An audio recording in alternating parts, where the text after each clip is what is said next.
nyata. Raih mimpimu juga cita-cita generasi emas Indonesia. Profil pelajar Pancasila tanamkan di dalam dada. Profil pelajar Pancasila cerdas berkarakter itu kita.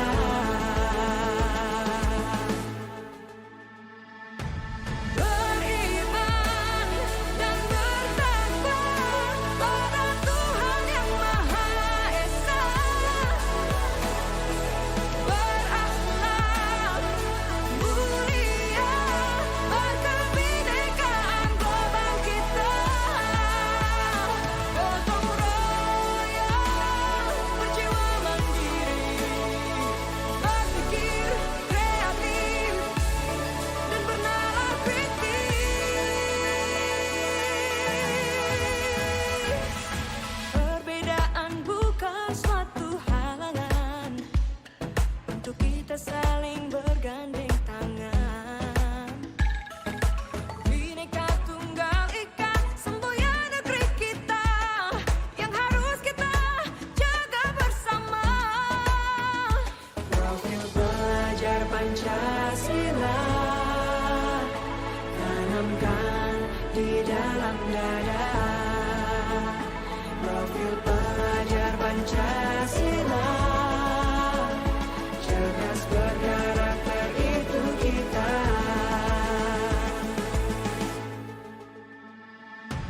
Beriman dan bertakwa pada Tuhan Yang Maha Esa. Berakhlak mulia berkebinekaan global kita. Gotong royong berjiwa mandiri. Baik, selamat siang. Assalamualaikum warahmatullahi wabarakatuh. Ya, selamat datang Bapak Ibu, guru dan staf SMPLT IGM pada kegiatan diseminasi budaya positif oleh calon guru penggerak Angkatan 9 Kota Palembang, yaitu dari SMPLT IGM Palembang, yaitu Seryudi Kurniawan STMKOM. Baik Bapak Ibu, silakan yang baru datang boleh menempati kursinya. Ya, baik. Nah, sesaat lagi Bapak Ibu, pada hari ini kita akan mendengarkan paparan tentang diseminasi budaya positif, yaitu dengan temanya adalah meningkatkan profil pelajar Pancasila melalui budaya positif di lingkungan sekolah, yang insya Allah nanti akan dipaparkan oleh Seryudi selaku calon guru penggerak Angkatan 9. Untuk itu, pertama-tama marilah kita awali kegiatan ini dengan bersama-sama membaca lapas basmalah. Bismillahirrahmanirrahim. Acara yang kedua, sejenak kita dengarkan dulu kata sambutan dan sekaligus pengarahan dari Bapak Samsul Komar STMPD selaku Wakil Kepala Sekolah Bidang Kurikulum mewakili Ibu Vivit Herlinayati Kepala SMPLT IGM. Kepada yang terhormat Pak Samsul Komar dipersilakan.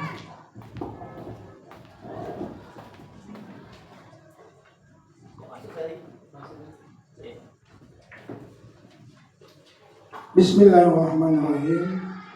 Assalamualaikum warahmatullahi wabarakatuh.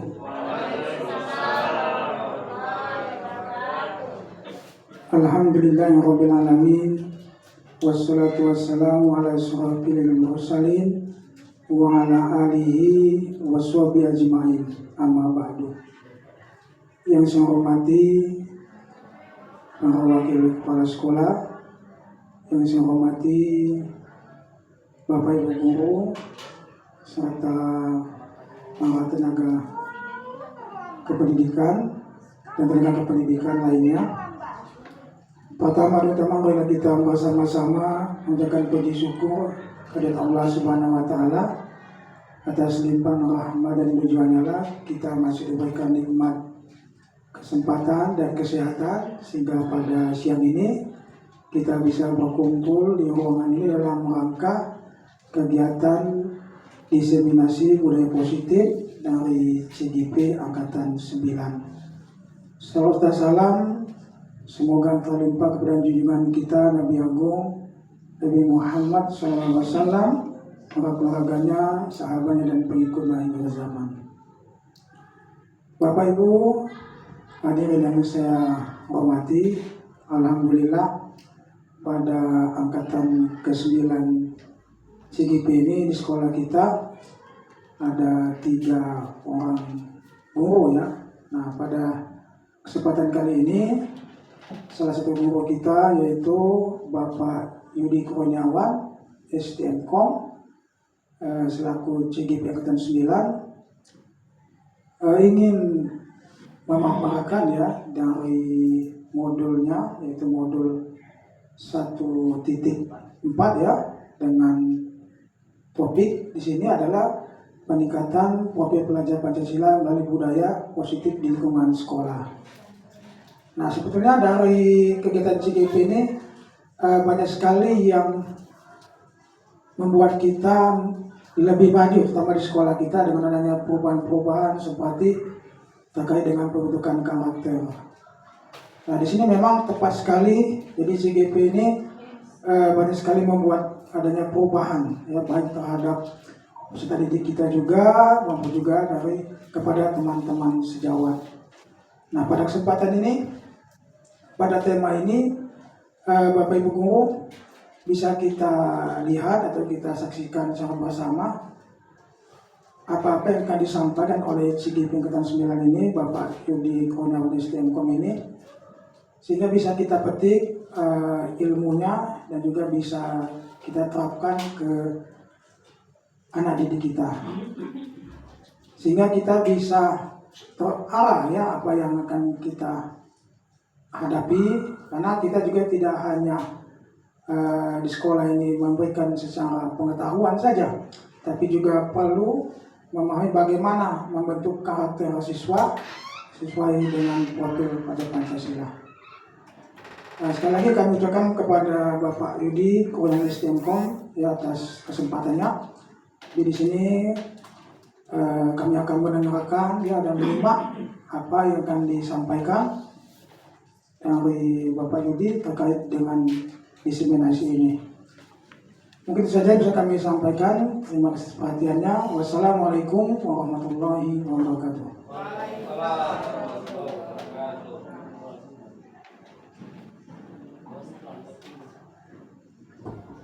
Ya, baik, terima kasih kita ucapkan kepada Bapak Samsul Komar yang telah menyampaikan kata sambutan.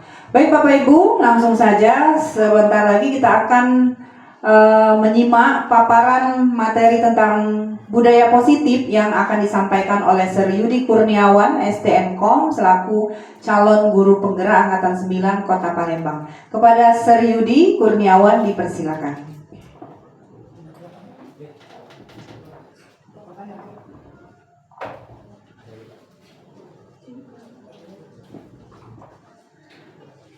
Assalamualaikum warahmatullahi wabarakatuh. Selamat siang Bapak Ibu semuanya.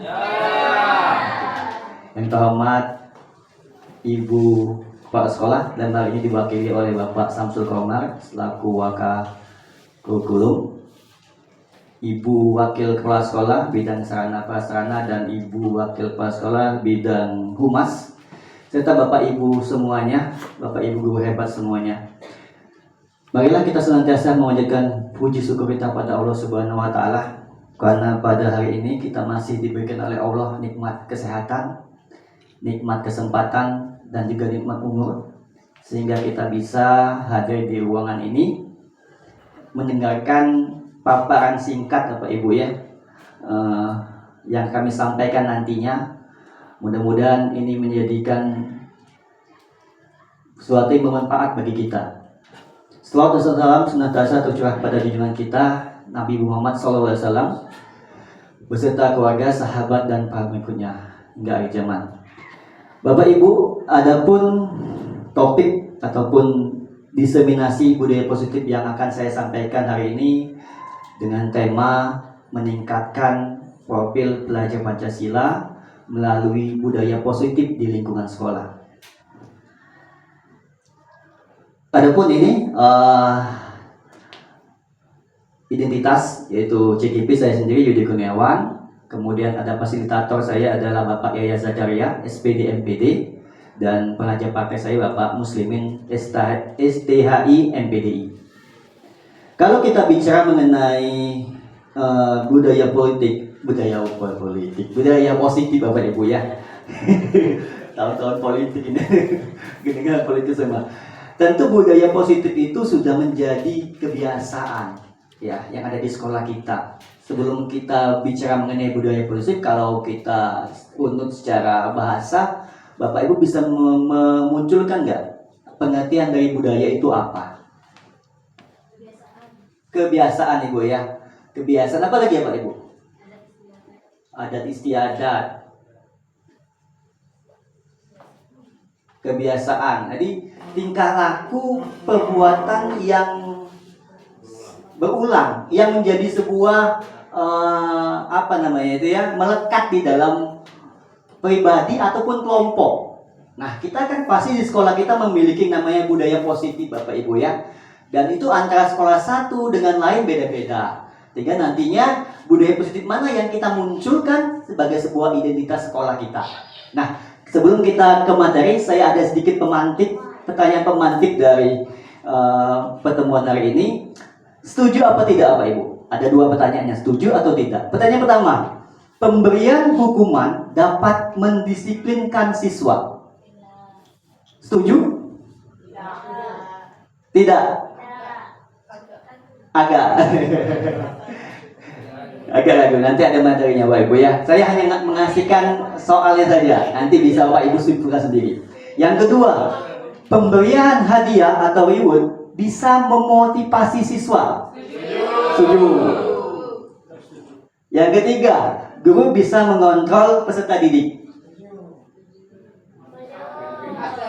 Agak setuju, agak tidak ya. Antara tidak dan setuju. Yang keempat, seorang guru harus mampu memberikan solusi bagi siswanya. Setuju Bapak Ibu ya. Nah, nanti ada kita lihat materi, kira-kira kita simpulkan apakah nanti hukuman itu bisa mendisiplinkan siswa apa tidak. Reward itu, hadiah itu bisa memotivasi enggak? Apakah reward itu dibolehkan ya di dalam pendidikan ini? Kemudian apakah guru itu bisa mengontrol peserta didiknya, mengendalikan peserta didiknya? Dan selanjutnya adalah apakah guru harus mampu memberikan solusi bagi siswanya? Ini budaya positif yang selama ini kita lakukan di sekolah kita Bapak Ibu ya. Mulai dari salaman, kemudian ada sholat duha yang anak-anak lakukan, kemudian mungkin ada pembelajaran kolaboratif yang ada di sekolah, penggunaan media di dalam pembelajaran. Itu adalah budaya-budaya positif yang kita bangun di sekolah kita. Nantinya budaya itu harus menjadi sebuah identitas sekolah, sehingga nantinya sebagai penguat sekolah kita, ya, jangan sebagai budaya yang melemahkan. Makanya ada budaya positif. Ya, positif itu berarti hal-hal yang baik, ya, yang ada di sekolah kita munculkan, kita kembangkan menjadi sebuah budaya atau kebiasaan yang ada di sekolah kita. Nah, ini materi hari ini Bapak Ibu agak banyak ya. Pertama kita di budaya positif itu ada yang namanya disiplin positif dan nilai-nilai kebajikan universal. Kemudian ada teori motivasi, hukuman, penghargaan, dan restitusi. Kemudian ada keyakinan kelas, kebutuhan dasar manusia dan dunia berkualitas. Kemudian ada 5 posisi kontrol guru. Yang terakhir adalah restitusi, segitiga restitusi.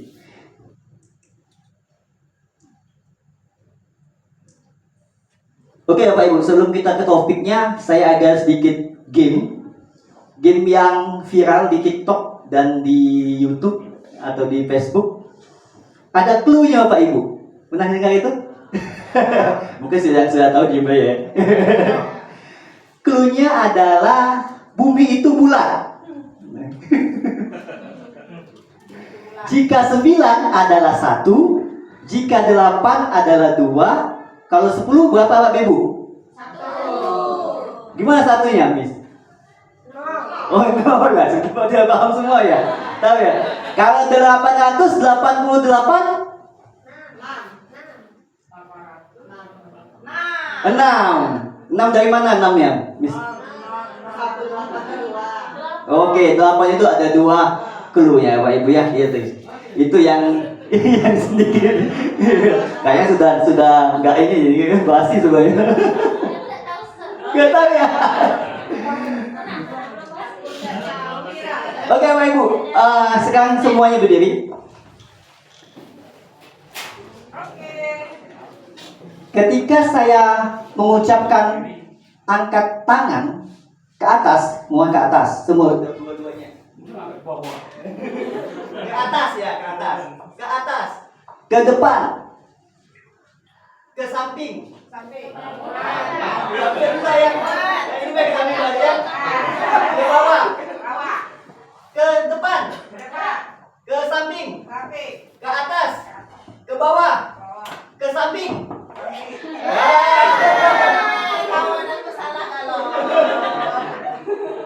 Ke depan, ke samping, ke atas, ke bawah. Pak Haji baru belum. Oke Pak Ibu semuanya ya. Kita memfokuskan, mengkonsentrasikan pandangan kita ya. Jadi sedikit mengenai materi hari ini. Kita ke disiplin positif Bapak Ibu. Ketika kita mendengar kata disiplin, apa yang terbayang dan terlintas di pikiran Bapak Ibu? Hukuman. Apa dia Bapak Ibu? Patuh. Aturan. Iya. Nurut. Iya. Apa lagi Bapak Ibu? Taat. Dan sebagainya Pak Ibu ya. Itu biasanya disiplin secara bahasa umum kita ya. Nanti kita bahas Bapak Ibu. Nah ini topik dalam sebuah peta konsep yang dibuat ya Pak Ibu ya. Disiplin positif itu berasal dari teori kontrol, yaitu Dr. William Glazer ya. Di situ menjelaskan bahwa ini nggak kelihatan ya kebesaran. Nah.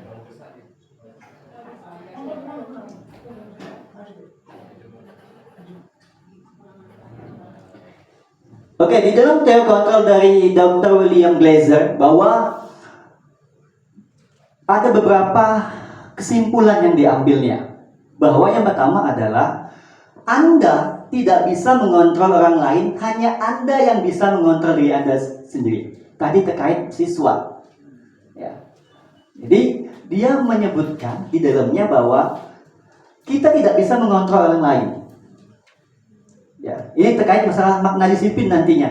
Disiplin adalah belajar mengontrol diri dengan menggali potensi kita agar tercapai tujuan yang mulia, yaitu suatu yang menjadi seseorang yang kita inginkan berdasarkan nilai-nilai yang kita hargai. Kemudian ada yang namanya semua perilaku itu memiliki tujuan. Semua orang itu memiliki tujuan Bapak Ibu ya. Tergantung motivasinya. Makanya nanti ada yang namanya teori motivasi. Ada motivasi secara intrinsik dari diri sendiri ataupun eksternal, ekstrinsik ya. Motivasi yang dipengaruhi oleh pihak luar ataupun dari dalam. Kemudian nanti ada muncullah nilai-nilai kebajikan universal sehingga nanti muncullah keyakinan kelas. Kemudian model berpikir menang-menang. Ya, ada kolaborasi dan konsensus menciptakan pilihan-pilihan baru. Nanti berkaitan dengan posisi kontrol guru. Apakah dia sebagai penghukum, pembuat rasa bersalah, teman, pemantau, maupun yang terakhir adalah manajer. Sehingga nantinya muncullah segitiga restitusi. Ya, ada 3 nanti ya Ibu. Nah, kemudian ada yang namanya kebutuhan kita berbeda-beda. Kebutuhan anak berbeda-beda. Ya, jadi karena di dalam itu ada 5 kebutuhan dasar manusia. Ada bertahan hidup, ada penguasaan, kasih sayang dan rasa diterima, kesenangan dan kebebasan. Oke, kita bahas yang bagian pertama, disiplin positif. Kebanyakan orang akan menghubungkan kata disiplin dengan tata tertib, teratur, kepatuhan dan peraturan. Bapak Ibu ya. Kata disiplin juga sering dihubungkan dengan hukuman. Tidak disiplin, hukum. Melanggar hukum. Ya. Itu yang kita dapatkan biasanya. Padahal itu sungguh beda. Karena belajar tentang disiplin positif itu tidak harus dengan memberikan hukuman. Justru itu adalah salah satu alternatif.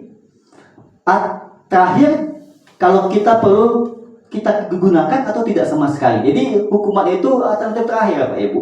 Kita cari dulu solusinya, nanti ada yang namanya segitiga susi, sehingga nantinya muncullah kata-kata disiplin positif.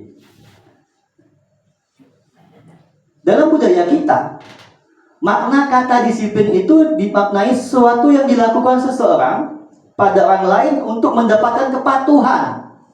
Ya, dimana kita cenderung menghubungkan kata disiplin dengan ketidaknyamanan. Jadi orang disiplin itu kadang kita ada motivasi dalam diri kita. Ketika kita disiplin, kita akan dihindar hukuman apa? Benar, Bapak Ibu? Bapak Ibu pakai helm kan? Kalau ke kendaraan. Kenapa pakai helm? Takut ditilang. Ada lagi? Ini usah. Nah, jadi ada takut ditilang, takut ditangkap polisi, ya, takut pokoknya sebagainya, melindungi rai gitu ya. Nah, itu kan jadi ada motivasi karena dari luar, ya, karena ketakutan, ada dari dalam itu keselamatan, melindungi kepala. Nah, itu juga nanti kita maknakan kepada anak kita, ya.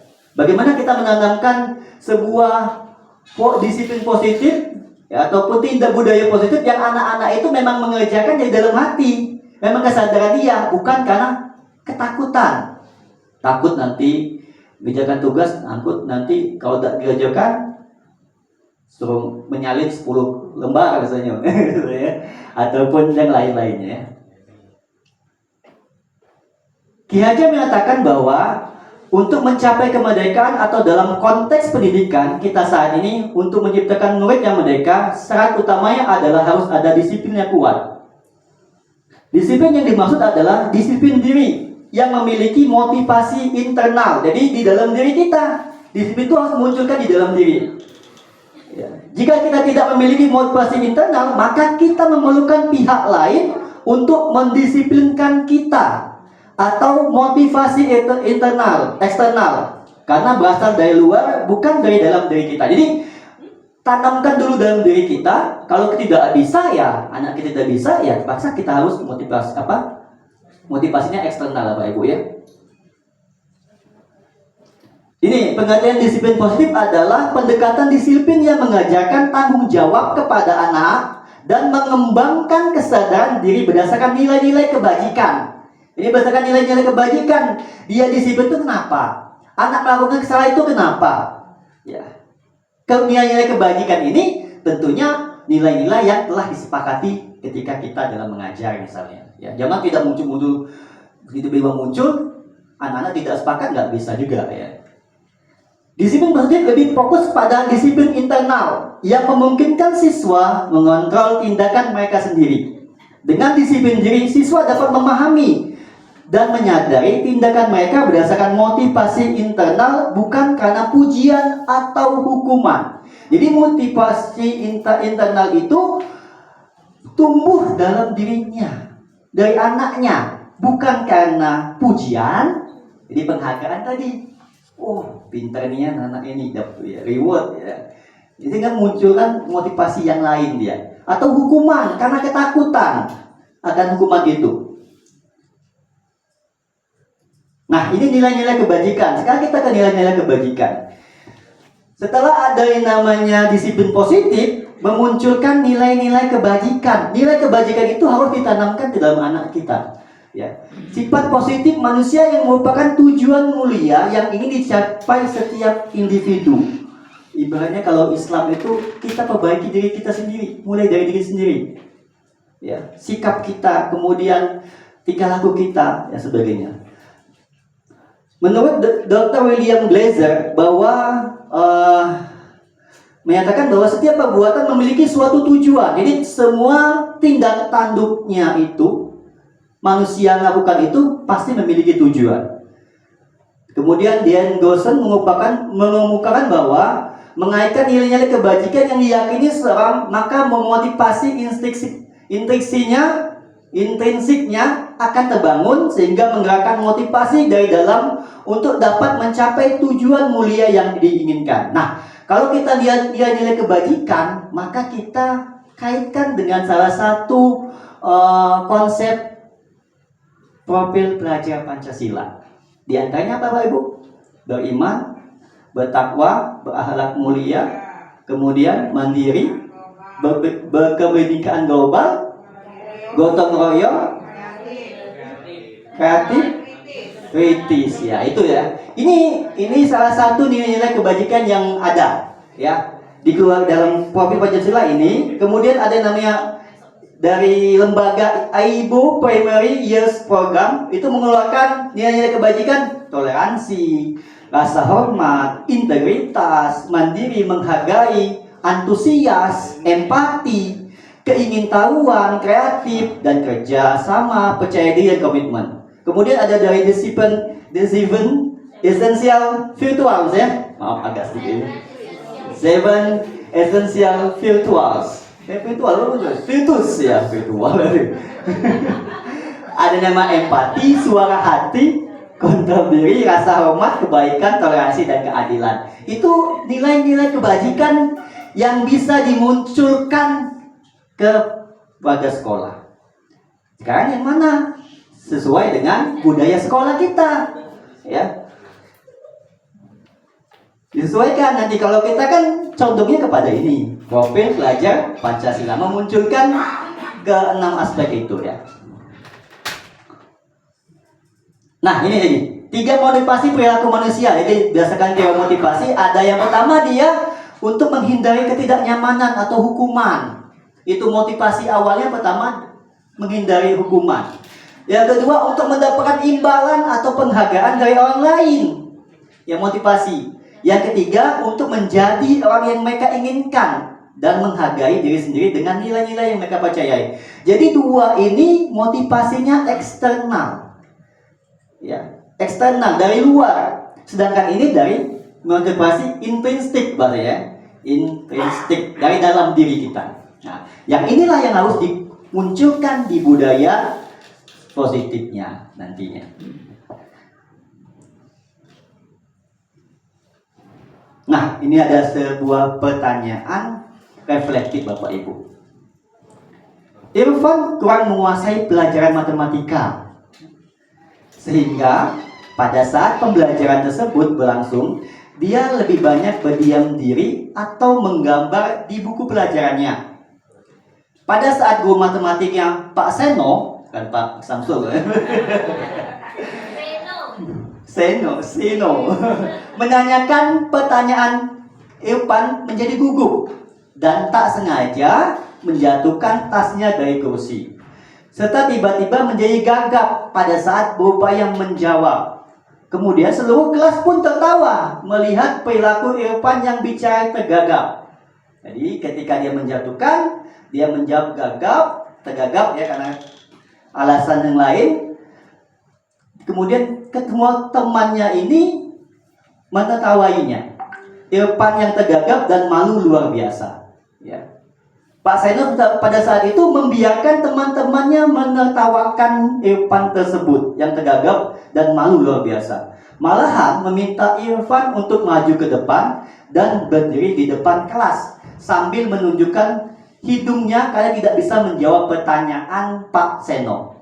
Kelas semakin gaduh dan anak-anak pun tertawa melihat Irfan di depan kelas memegang ujung hidungnya. Pertanyaannya, Pak Ibu, apakah Anda setuju dengan tindakan Pak Seno terhadap Irfan? Kadang-kadang setuju, kadang-kadang tidak, Pak ya? Tidak setuju, kenapa, Pak Bu? Bullying. Ada menghakimi anak ya, Bapak Ibu ya. Menurut Anda, tindakan Pak Seno ini terhadap Irfan adalah sebuah hukuman atau konsekuensi? Hukuman. Oke, hukuman. Nanti kita bicara mengenai apa itu hukuman, apa itu konsekuensi. Dua-duanya. Dua-duanya, Pak Ibu ya. Nah, ini kan hukuman ya Bapak Ibu. Hukuman bersifat tidak terencana atau tiba-tiba. Misalkan, Yudi ngumpul FPP telat. Tapi terencana ada konsekuensi kalau berbeda itu. Kalau misalnya anak siswa kita telat datang sekolah, telat langsung silakan ambil sampah depan misalnya, atau jalan jongkok misalnya, itu hukuman secara tiba-tiba. Ya, anak atau murid tidak tahu apa yang terjadi dan tidak dilibatkan dalam mengambil keputusan itu. Jadi gurunya berdasar dari gurunya. Ya, dan hukuman bersifat satu arah dari pihak guru yang memberikan dan murid yang hanya menerima suatu hukuman tanpa melalui suatu kesepakatan. Ya, atau pengarahan dari pihak guru, baik sebelum dan sesudahnya. Hukuman ini yang diberikan bisa berupa fisik maupun psikis. Murid anak disakiti oleh sesuatu perbuatan atau kata-kata, bisa dalam bentuk tindakan fisik ataupun dalam kata-kata. Itu hukuman Bapak Ibu. Sedangkan konsekuensi sudah terencana atau sudah disepakati, ya, sudah dibahas dan disetujui oleh murid dan guru. Umumnya bentuk konsekuensi ini dibuat oleh pihak guru sekolah dan murid sudah mengetahui sebelum konsekuensi yang diterimanya. Bila ada pelanggaran pada konsekuensinya, murid tetap dibuat tidak nyaman untuk jangka waktu yang pendek. Biasanya konsekuensi ini diberikan berdasarkan suatu data yang umumnya dapat diukur. Misalkan setelah 3 kali tugas tidak diselesaikan pada batas waktu, misalkan yang diberikan, murid melakukan kegiatan di luar kegiatan pembelajaran. Misalnya apa? Misalnya 3 kali tak buat, hukumannya ini, misalnya Bapak Ibu ya. Misalkan mengobrol, maka murid tersebut akan kehilangan waktu bermainnya dan harus menyelesaikan tugas karena ketinggalan. Peraturan dan konsekuensi yang mengikuti ini sudah diketahui sebelumnya oleh murid. Jadi konsekuensi itu aturan yang diciptakan atau disepakati sebelumnya. Biasanya dalam bentuk peraturan sekolah, ya, tata tertib gitu. Ini konsekuensi. Sedangkan penghargaan adalah saat kita berulang kali, ini menurut L.V. Kohn, ya, saat kita berulang kali menjadikan hadiah kepada anak-anak agar berperilaku bertanggung jawab, atau kepada seorang murid agar menjalankan sesuatu yang baru, atau kepada seorang karyawan agar melakukan pekerjaannya yang berkualitas, kita sedang berasumsi mereka tidak dapat melakukannya, atau mereka tidak akan memilih untuk melakukannya. Ini menurut Al-Fiqh, Bapak Ibu ya. Nah, beberapa pertanyaan yang muncul dari Kohn itu adalah berupa pengaruh jangka pendek dan jangka panjang. Ini efek pendanaan ya Bapak Ibu, hasil pengamatannya. Penghargaan itu bisa pengaruh jangka pendek atau jangka panjang. Penghargaan tidak efektif. Penghargaan merusak hubungan, kata dia. Penghargaan mengurangi ketepatan. Penghargaan menurunkan kualitas. Penghargaan mematikan kreativitas. Penghargaan menghukum motivasi dari dalam diri, atau menghukum motivasi dari dalam diri Bapak Ibu. Nah, ini contohnya ya. Jika kita mendapat penghargaan untuk melakukan sesuatu yang baik, maka selain kita senantiasa berharap mendapatkan penghargaan tersebut lagi, kita pun menjadi tidak menyadari bahwa tindakan baik yang kita lakukan itu merupakan tindakan baik apa tidak. Ya, jadi membuat kita mengharapkan sesuatu imbalan. Kemudian sesuatu penghargaan adalah sesuatu benda atau peristiwa yang diinginkan, yang dibuat dengan prasyarat. Hanya jika Anda melakukan, maka Anda akan mendapatkan penghargaan yang diinginkan. Penghargaan menciptakan persaingan di dalam kelas. Misalkan anak yang pintar atau ranking ya, dan persaingan menciptakan kecemasan. Itu pendapat ini ya Bapak Ibu ya, pendapat L.V. Kohn ya. Mereka yang percaya bahwa mereka tidak memiliki kesempatan untuk mendapatkan penghargaan akan berhenti mencoba. Ya, bisa memutuskan kreativitas anak. Ya, jadi udah dapat udah mungkin dapat aku. Mungkin dapat itu. Itu salah satu contoh Bapak Ibu ya. Jadi silakan diterjemahkan masing-masing Bapak Ibu. Nah ini Bapak Ibu, mari berlatih hukuman atau konsekuensi. Lari mengiringi lapangan basket 2 kali. Hukuman atau konsekuensi apa Ibu? Hukuman. Membersihkan coretan yang dibuat di meja. Konsekuensi. Murid diminta untuk push up 15 kali karena terlambat. Hukuman. Menggantikan kertas tugas temannya yang sudah dicoret-coret. Konsekuensi. Kita cek apa Ibu? Oke. Hukuman, konsekuensi, hukuman, konsekuensi. Nah, ini adalah restitusi ya Pak Ibu. Restitusi itu adalah sebuah proses menciptakan kondisi bagi murid untuk memperbaiki kesalahan mereka sehingga mereka bisa kembali pada kelompok mereka dengan karakter yang lebih kuat. Itu menurut Gosen. Bukan Gosen itu apa? Gosen. Ya.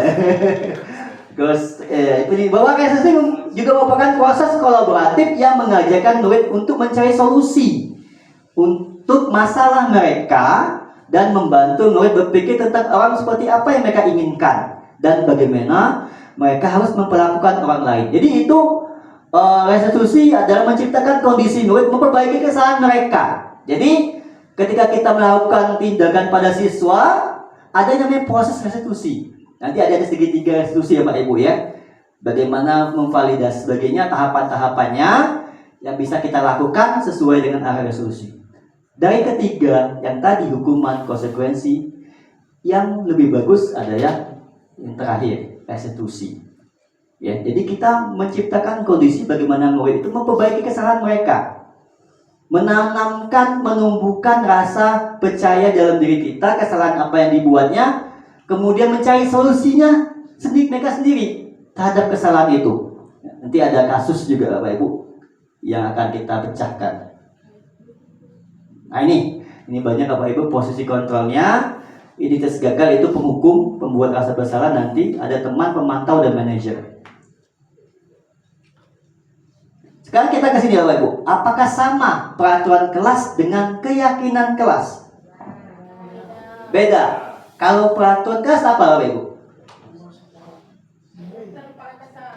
Apa? Memaksa.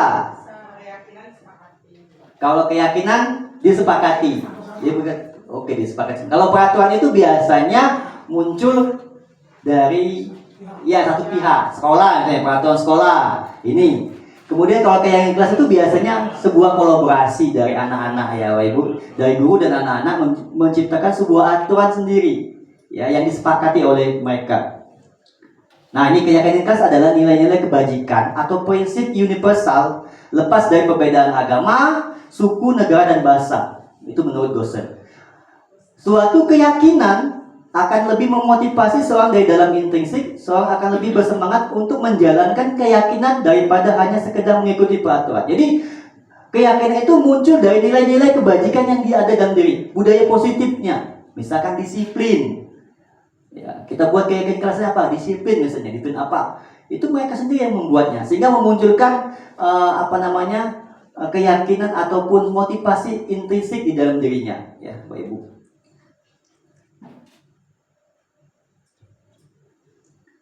Kenapa keyakinan kelas tadi? Mengapa tidak peraturan kelas? Ya, karena keyakinan kelas itu menekankan pada keyakinan seseorang akan lebih memotivasi seseorang di dalam. Jadi di dalam diri, Bapak Ibu ya, muncul di dalam dirinya. Ya, sedangkan peraturan itu biasa tertulis. Ya, dan kita harus taat menjalankan aturan yang disebut. Itu beda nanti antara keyakinan kelas dan peraturan kelas. Nah, keyakinan kelas itu memunculkan selalu bersikap positif, senantiasa menjadi diri yang terbaik, percaya dan menghormati orang lain serta barang miliknya, berkomitmen terhadap setiap tugas dan senantiasa membantu. Ini sikap-sifat positif yang muncul dari keyakinan kelas. Nah, ini kebutuhan dasar manusia Bapak Ibu terkait materi tadi, bahwa kita manusia itu memiliki 5 kebutuhan. Yang pertama, kebutuhan untuk bertahan hidup, survival, ya. Jadi tujuan kita untuk hidup ini apa? Ya, ada anak-anak, contohnya misalkan si Budi tiba-tiba dipanggil oleh wali kelasnya karena dia mengambil makanan si Ani ketika jam istirahat. Kita harus tahu dulu kebutuhan anak ini kenapa. Apakah dia karena bertahan hidup? Lagi tidak makan. Lapar. Atau karena dia kesenangan. Oh, aku ngombe ini karena senang baik, sir. Ya, jahil. Atau karena kebebasan, penguasaan, yang tadi penguasaan. Nah, atau karena aku nih hidup hebat di kelas ini. Setelah aku nak ngombe makan apa tidak, ya. Nah, ini jadi kita harus perhatikan kebutuhan dasar manusia. Ada yang namanya kasih sayang dan rasa diterima, love and belonging. Misalnya, belonging. Kemudian kesenangan, fun. Maaf kalau agak salah dikit. Kebebasan, freedom, dan penguasaan, power. Jadi ini kebutuhan dasar manusia yang mungkin bisa kita identifikasi ke anak-anak kita. Yang mana yang mereka miliki atau mereka lakukan ketika terjadi suatu masalah kepada anaknya. Apakah dia hanya butuh kasih sayang, ya, perhatian dari temannya sehingga dia melakukan kesalahan tersebut, ataukah hanya penguasaan, dia merasa hebat, aku jago ke hati, gitu ya. Siapa nak melawan aku, harus nurut aku kalau, misalnya itu ya. Ataukah karena kebebasan, dia pengen bebas, pengen fun. Ketika kita mau belajar, dia tulis, gambar, baik. Dia pengen bawa bebas di dalam belajar itu. Nah, ini apa Ibu? Ada contoh kasus. Ibu guru bilang, aku tidak boleh bersenandung sewaktu mengerjakan tugas. Katanya, kelas harus tenang, tidak ada suara, kan nggak seru jadinya. Ini termasuk kepada penguasaan, kebebasan, kesenangan, atau cinta dan kasih sayang Bapak Ibu.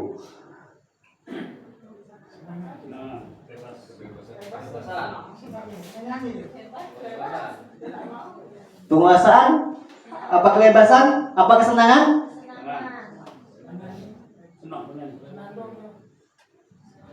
Kesenangan Bapak Ibu. Ya. Kemudian satu lagi. Ibu guru tidak menyapaku hari ini. Padahal aku pakai jepit rambut baru. Kasih sayang, cinta dan kasih sayang. Berarti anak-anak itu butuh cinta dan kasih sayang. Aku bosan. Masa belajarnya cuma gitu-gitu aja, dengerin ibu guru aja. Penguasaan, cinta dan kasih sayang, kesenangan atau kebebasan? Kebebasan ya Pak Ibu.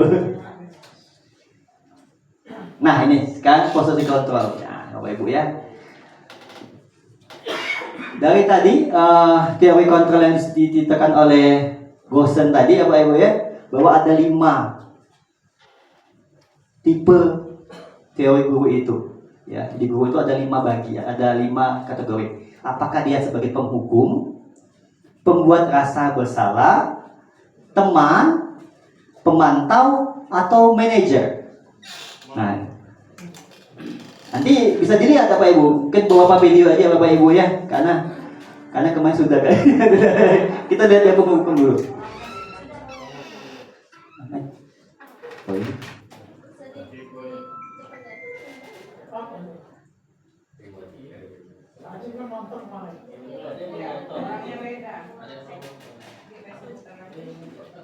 Oke, videonya dikasih setelah ini. Nah, ini mana tuh? Banyak gak slide-nya?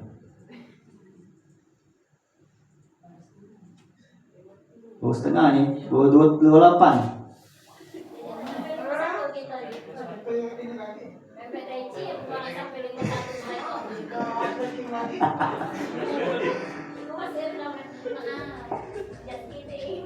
Boleh, Miss. Siap, Miss. Oke, sekali lagi kalau itu. Apa ini? Posisi kontrol eksekusi yang pertama apa Ibu ya? Sini kamu. Selamat pagi Bu. Selalu terlambat. Kamu deh, pasti terlambat. Maaf Bu, saya Apa? Apa coba? Alasan kamu apa lagi? Kapan sih kamu tidak terlambat? Malas sekali ya kamu jadi anak. Saya Dasar pemalas. Udah kapok-kapok sih kamu. Sudah berapa kali terlambat? kali. Kenapa saya harus ke lapangan basket, Bu? Kenapa? Kamu melawan ibu? Berani-beraninya jawab. Sudah terlambat, masih berani jawab pula. Sekarang, keliling lapangan basket 5 kali sekalian. Biar kapok. Cepat. Pergi sana ke lapangan basket.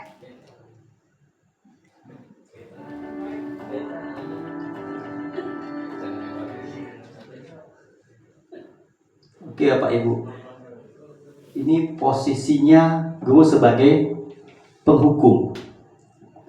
Biasanya penghukum itu nada suaranya tinggi, bahasa tubuhnya melotot matonya ya, dan jarinya menunjuk-nunjuk menghadik.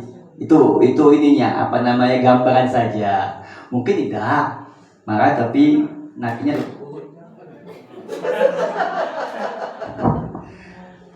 dampaknya pada murid, kemungkinan murid marah dan mendendam atau bersifat agresif.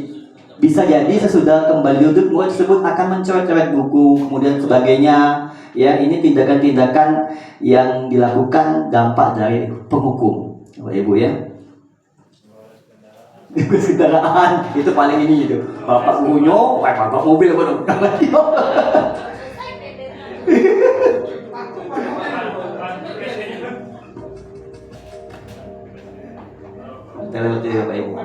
Nanti ada yang namanya pembuat rasa bersalah. Pembuat rasa bersalah itu biasanya guru akan bersuara lebih lembut. Nah, apa kok masih lakukan ini? Ibu ini tidak enak dan kepala sekolah, misalnya kan. Jadi ketika dia melakukan itu, dia merasa bersalah. Ya. Yang membuat orang merasa tidak nyaman, bersalah atau rendah diri. Dampaknya, murid akan merasa bersalah dalam mengecewakan ibu atau bapak gurunya. Murid akan merasa menjadi orang yang gagal dan tidak sanggup membahagiakan orang lain. Kadangkala sikap seperti ini lebih berbahaya dari sikap penghukum, karena emosi akan tertanam rapat di dalam murid menahan perasaan. Ya, ini cuman apa yang namanya ya? Pemisahan aja Pak Ibu ya, kemungkinan ya dampaknya. Ya. Ini posisi teman Pak Ibu. Kemarin belum musuh teman saya? Ini coba ke teman.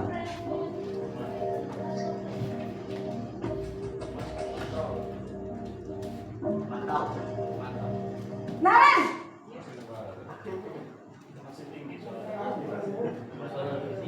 Selamat pagi, Bu.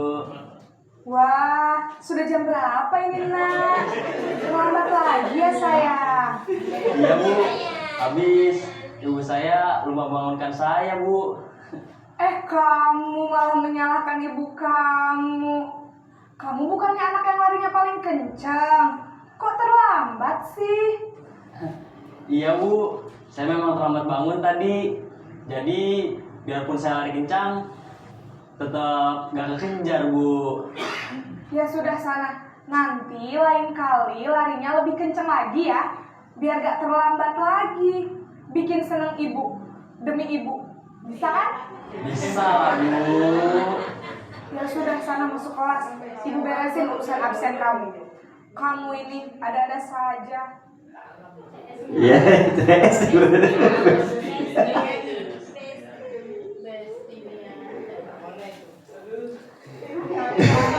Guru pada posisi ini tidak menyakitkan muridnya, namun akan tetap berupaya mengontrol murid melalui persuasinya. Posisi teman pada guru biasanya negatif ataupun positif. Ya. Positif di sini berupa hubungan baik yang terjalin antara guru dan muridnya, sedangkan negatif adalah bila satu saat guru tersebut tidak membantu, maka murid itu akan kecewa dan berkata murid merasa dikecewakan dan tidak mau lagi berusaha. Jadi, apa saya tidak bantu aku? Maksudnya dekat ya. Ya, itu mungkin salah satunya Bapak Ibu ya. Murid akan merasa senang dan akrab dengan gurunya, ini tindakannya. Biasanya kelakuannya senang dan akrab dengan guru. Ini termasuk dampak positif. Hanya saja di sisi negatif, murid menjadi tergantung pada guru tersebut.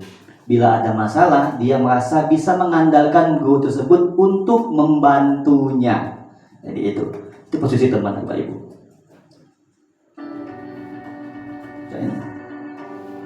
Pemantau, salah ya Bapak Ibu ya. Nah, ini pemantau ini biasanya mengawasi ya. Pada saat kita mengawasi, kita bertanggung jawab atas perilaku orang lain yang kita awasi. Posisi pemantau berdasarkan pada peraturan-peraturan dan konsekuensinya. Jadi biasanya dia menanyakan peraturan sekolah. Apa yang kamu lakukan? Aturan apa yang kamu langgar? Itu biasanya sifat-sifat dari posisi pemantau. Yang terakhir adalah ini Bapak Ibu. Seharusnya kita menjadi posisi manajer.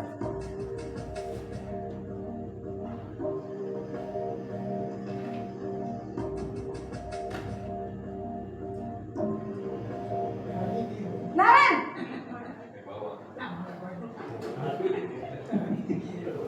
Selamat pagi Bu. selamat pagi Naren. Maaf Bu, saya terlambat. Iya, sekolah masuknya jam 7, sekarang sudah jam 7.20. Jadi sekarang bagaimana ini Naren? Maaf Bu, saya lupa setel alarm saya semalam. Baiklah, menurut kamu, keyakinan sekolah yang mana yang perlu kamu tingkatkan? Menghargai diri sendiri dan orang lain mungkin ya Bu. Setuju. Jadi, apakah Naren meyakini prinsip saling menghormati tersebut? Iya Bu, saya meyakininya. Apakah Naren bersedia memperbaiki masalah keterlambatan ini? Bersedia Bu. Bagaimana kamu akan perbaiki masalah keterlambatan ini? Saya akan coba untuk tidak lupa menyetel alarm saya Bu. Baik, kalau Naren lupa menyetel alarm di rumah, ada orang yang kira-kira bisa bantu mengingatkan tidak? Ada Bu, kakak saya, Kak Ema. Ada lagi selain Kak Emma? Selain Kak Ema, ada ibu saya. Baik, jadi yang mengingatkan Naren adalah Kak Emma dan ibu kamu ya? Kira-kira akan mulai setel alarm kapan nih Naren? Setelah pulang sekolah, akan segera saya lakukan.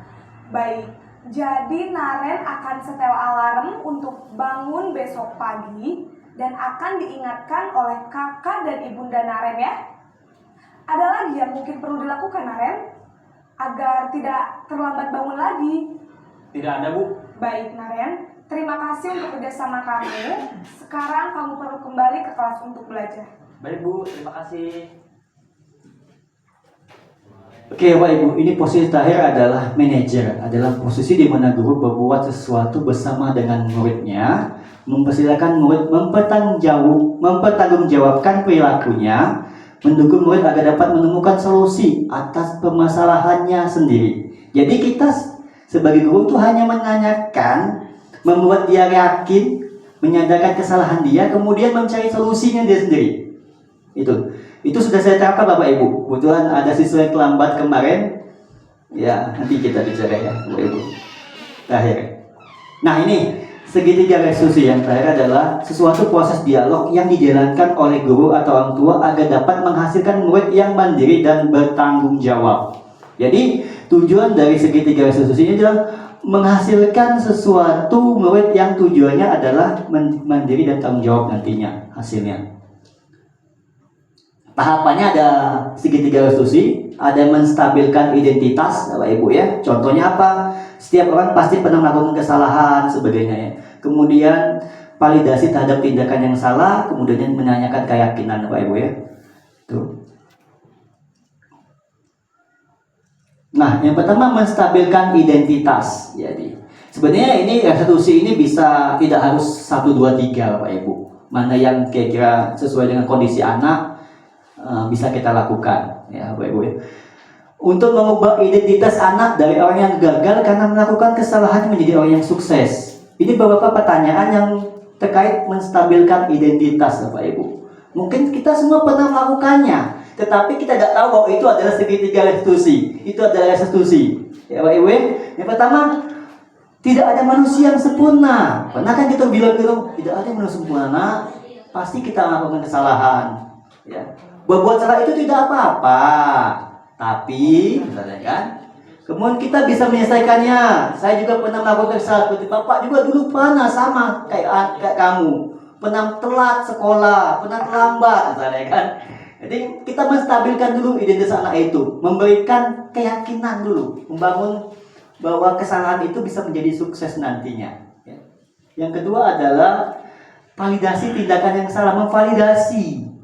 Menurut teori kontrol, semua tindakan manusia, baik atau buruk, pasti memiliki maksud atau tujuan tertentu.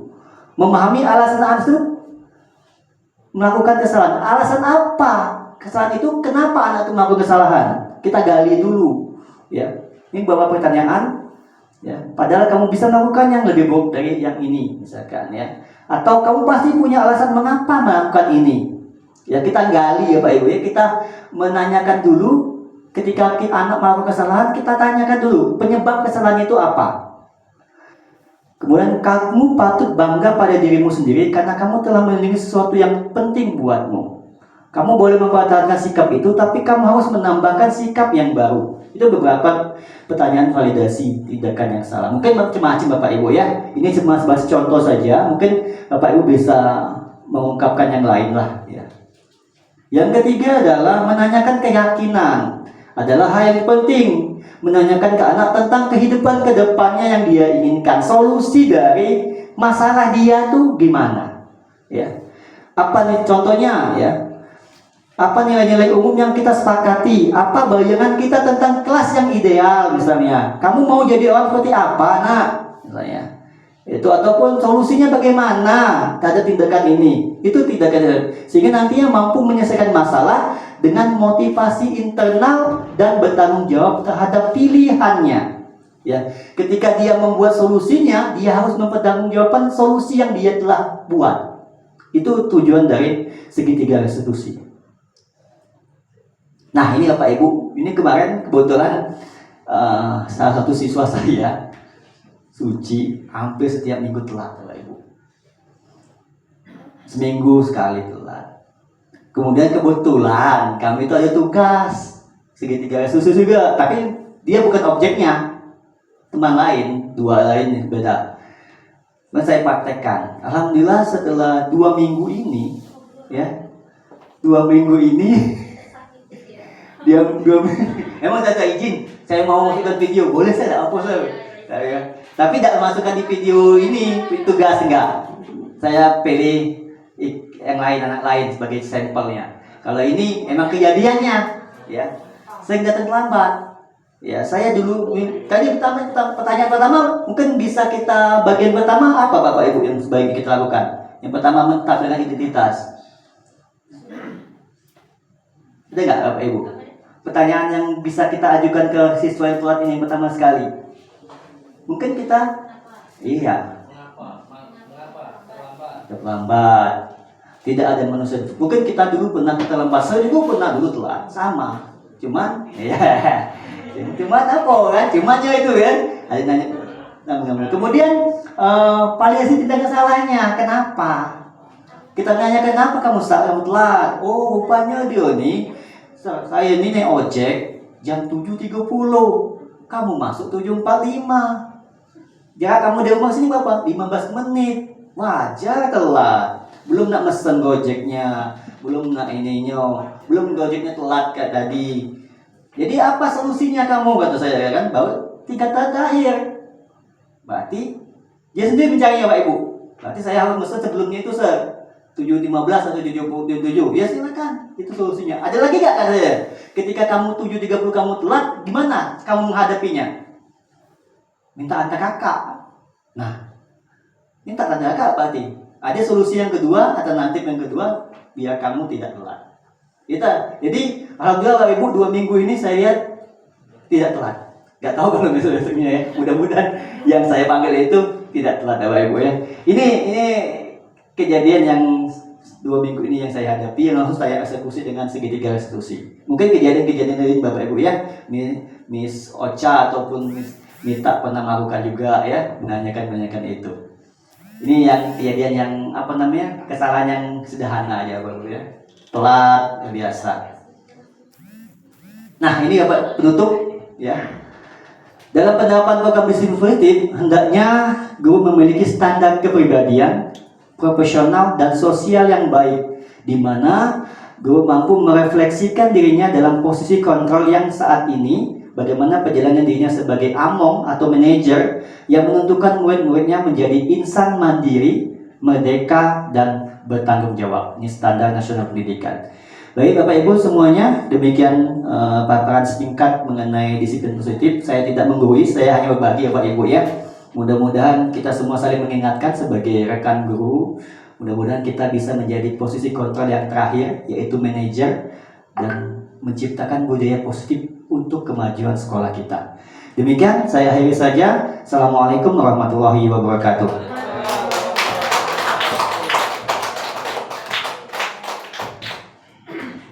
Baik, terima kasih kita ucapkan kepada Sri Yudi yang telah menyampaikan materi yang sangat bermanfaat sekali bagi kita semua Bapak Ibu ya, sebagai guru di sekolah kita ya. Baik, terima kasih Sri Yudi, Bapak Ibu juga terima kasih. Marilah kita akhiri kegiatan kita dengan bersama-sama membaca lafaz hamdalah. Alhamdulillahirrabbilalamin. Ya, wabillahi taufiq wal hidayah. Wassalamualaikum warahmatullahi wabarakatuh. Ya. Baik, kita berfoto bersama dulu. Boleh, silakan.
Selamat pagi, Bu.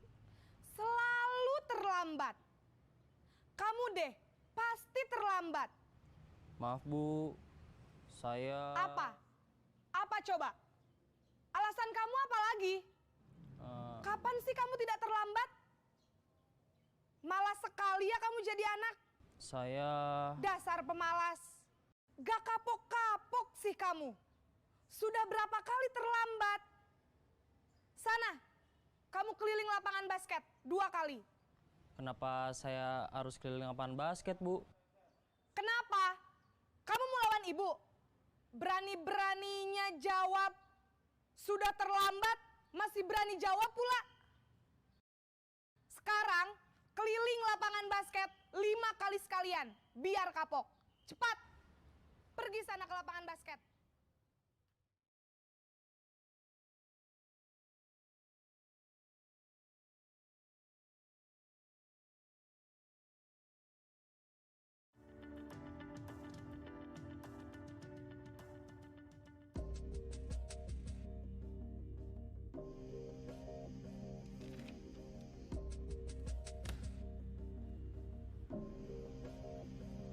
Naren!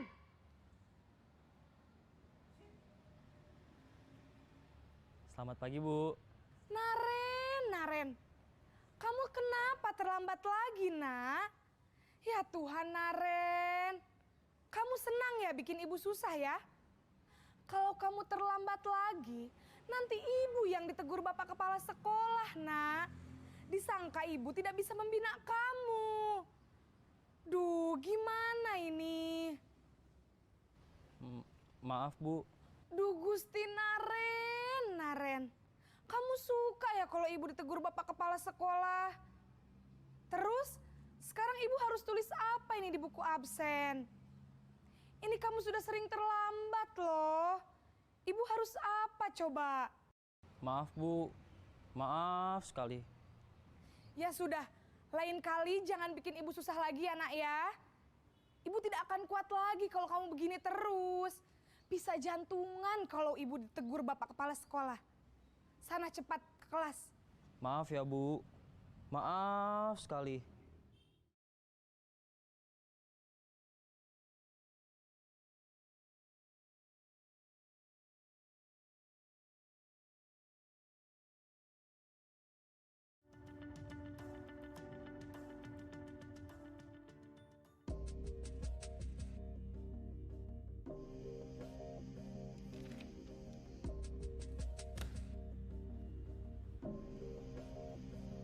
Naren!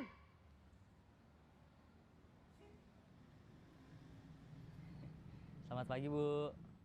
Wah, sudah jam berapa ini nak? Terlambat lagi ya sayang. Iya, Bu. Habis ibu saya lupa bangunkan saya, Bu.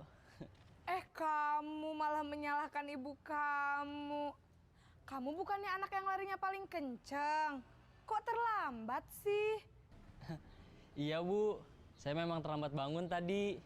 Jadi, biarpun saya lari kencang, tetap gak kekejar, Bu. Ya sudah sana. Nanti lain kali larinya lebih kenceng lagi ya. Biar gak terlambat lagi. Bikin seneng ibu. Demi ibu. Bisa kan? Bisa lah, Bu. Ya sudah sana masuk kelas. Ibu beresin urusan absen kamu. Kamu ini ada-ada saja.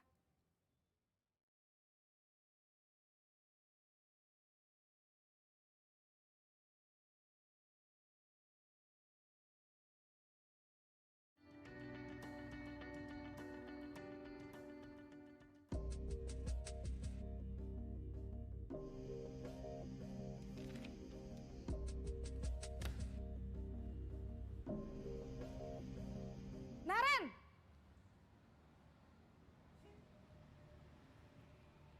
Selamat pagi, Bu. Naren, apa peraturan sekolah kita tentang jam berapa kita harus masuk sekolah, nak? Kita harus di sekolah jam 7, Bu. Iya, betul. Sekarang sudah jam 7.20. Naren sudah tahu konsekuensinya jika terlambat hadir. Paham, Bu. Saya harus tinggal kelas pas jam istirahat selama 20 menit. Iya, benar. Konsekuensinya demikian. Jadi nanti jam 9.30 pas istirahat, kamu harus tinggal di kelas, kerjakan tugas tambahan untuk ketertinggalan kamu, ya. Baik, Bu.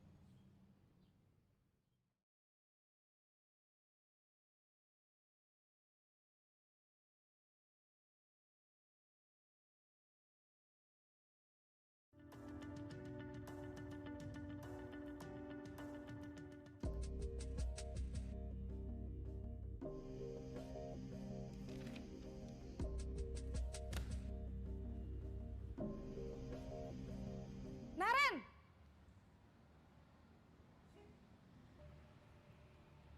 Selamat pagi, Bu. Selamat pagi, Naren. Maaf, Bu. Saya terlambat. Iya, sekolah masuknya jam 7, sekarang sudah jam 7.20. Jadi sekarang bagaimana ini, Naren? Maaf, Bu. Saya lupa setel alarm saya semalam. Baiklah, menurut kamu, keyakinan sekolah yang mana yang perlu kamu tingkatkan? Menghargai diri sendiri dan orang lain mungkin ya, Bu. Setuju. Jadi, apakah Naren meyakini prinsip saling menghormati tersebut? Iya, Bu. Saya meyakininya. Apakah Naren bersedia memperbaiki masalah keterlambatan ini? Bersedia, Bu. Bagaimana kamu akan perbaiki masalah keterlambatan ini? Saya akan coba untuk tidak lupa menyetel alarm saya, Bu. Baik, kalau Naren lupa menyetel alarm di rumah, ada orang yang kira-kira bisa bantu mengingatkan tidak? Ada, Bu. Kakak saya, Kak Ema. Ada lagi selain Kak Ema? Selain Kak Ema, ada ibu saya. Baik, jadi yang mengingatkan Naren adalah Kak Ema dan ibu kamu ya? Kira-kira akan mulai setel alarm kapan nih, Naren? Setelah pulang sekolah, akan segera saya lakukan. Baik, jadi Naren akan setel alarm untuk bangun besok pagi dan akan diingatkan oleh kakak dan ibunda Naren ya. Ada lagi yang mungkin perlu dilakukan, Naren? Agar tidak terlambat bangun lagi. Tidak ada, Bu. Baik, Naren. Terima kasih untuk kerjasama kamu. Sekarang kamu perlu kembali ke kelas untuk belajar. Baik, Bu. Terima kasih.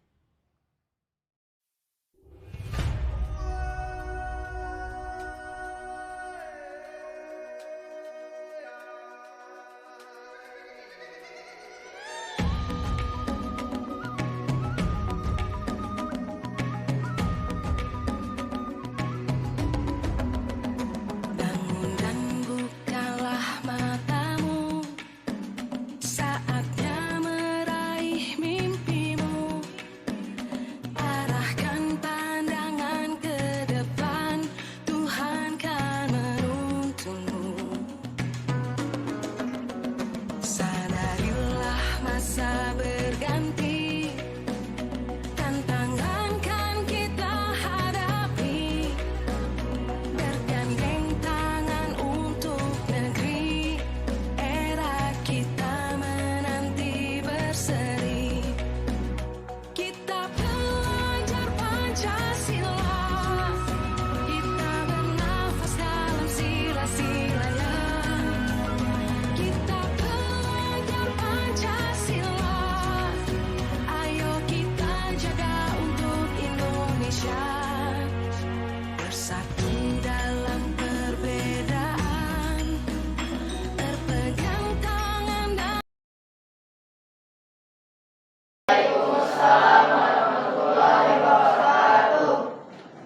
Baiklah, pada hari ini kita akan membuat sebuah keyakinan kelas. Keyakinan kelas itu dibuat kita bersama. Jadi kalian menuliskan nantinya keyakinan apa yang menjadikan kelas ini, ya, yang akan kita masukkan nilai-nilai yang diperlukan di keyakinan kelas, bukan peraturan kelas. Kalau peraturan kelas itu sudah ada aturannya dan kalian mentaatinya. Tapi kalau keyakinan kita buat bersama dan kita melaksanakannya bersama-sama juga.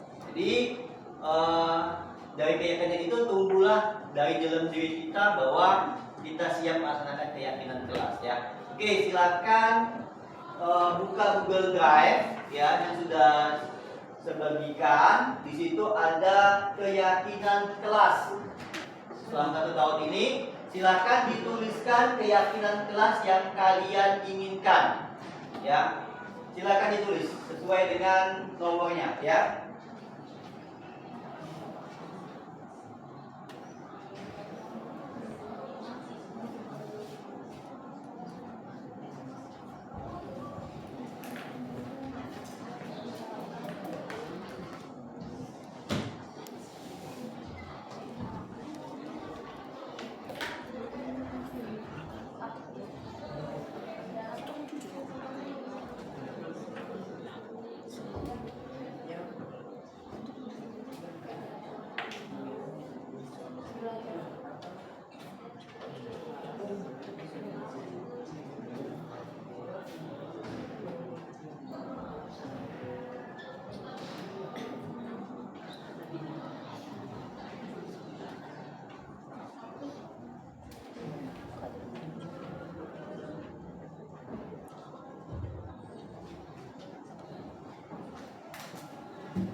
Sudah semua?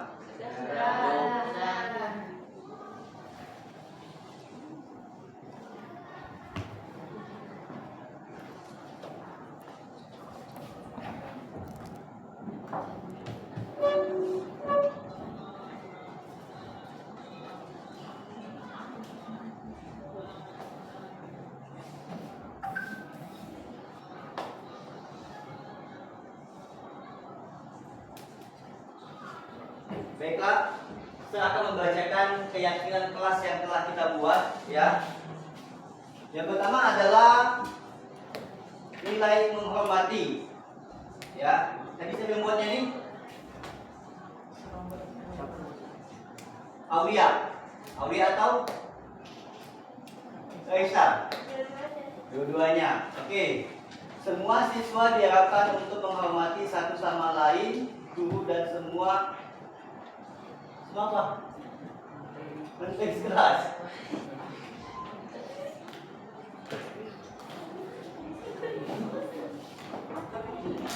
Mau apa nih? Ibu punya semua apa? Materi. Yang kedua komunikasi. Siapa komunikasi yang buat? Evelyn. Bacakan please.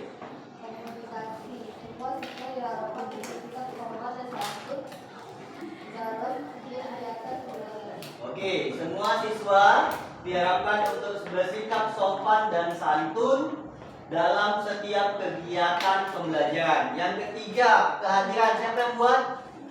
Oke. Lili, silakan bacakan. Kehadiran siswa datang tepat waktu dan tepat waktu untuk setiap kelas. Siswa datang tepat waktu untuk setiap kelas, ya. Tepat waktu. Ini diperbaiki lagi ya. Yang keempat siapa? Win.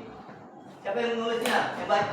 Amel, silakan Mel. Partisipasi. Semua siswa diharapkan untuk aktif dalam setiap kegiatan pembelajaran. Oke, semua siswa diharapkan untuk aktif dalam setiap kegiatan pembelajaran. Nomor 5. B. Atsila. Siap apa? 7. Siswa berani mengakui kesalahan dan mengulangi kejadian yang jujur. Oke, nomor 5, siswa harus berani mengakui kesalahan dan mengungkapkan kejadian dengan jujur. 6. Oke, sekarang silakan baca. Saling menghargai. Tidak boleh melemparkan lelucon yang berlebihan atau mengarahkan. Oke, tidak boleh melemparkan lelucon yang berlebihan atau mengarah perundungan. Kita ganti tidak boleh. Ini apa lah kira-kira? Dilarang tidak boleh juga tidak boleh. Tidak boleh dilarang itu jangan sampai ada, ya.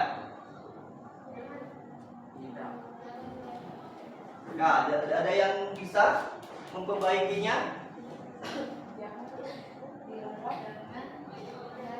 Jangan nggak boleh. Kata-kata jangan dan tidak boleh dilarang itu dilarang juga suatu yang tidak boleh dituliskan. Ya, kita ganti. Kira apa lah? Ya, nggak ada kan tadi siswa, nah nggak ada kan yang tidak boleh. Siswa menghargai, ya. Siswa menghargai Semua sama lain. sudah terus saja ya. Tidak. Semua siswa saling menghargai satu sama lainnya di sekolah. Ya. Nomor 7, siapa 7 tadi? Oke, bacakan. Penggunaan konsep semuanya konsep dalam sesi kelas kecuali jika ada izin sebelumnya dari guru untuk tujuan pendidikan. Oke, ini ada dilarang ya. Apa jika menggunakan ponsel jika ada izin dari guru ya, bagusnya itu ya. Jadi tidak ada. Jadi penggunaan ponsel ya, Ponsel jika ada izin dari guru atau wali kelas. atau Abu sama mereka sama baik dari guru untuk tujuan pendidikan ya. Jadi untuk pembelajaran ketika guru mengizinkan baru digunakan ponselnya. Oke, demikian keyakinan kelas yang akan kita buat dan kita akan tempel nantinya, kemudian kita akan tanda tangani dari keyakinan kelas yang kita buat. Oke, silakan saya panggilkan semuanya nanti satu persatu kita tanda tangan keyakinan kelasnya. Ya, kita pakai ini namanya pen tablet. Ya, kalian tinggal nulis tanda tangan di sini. Ya, mau coba?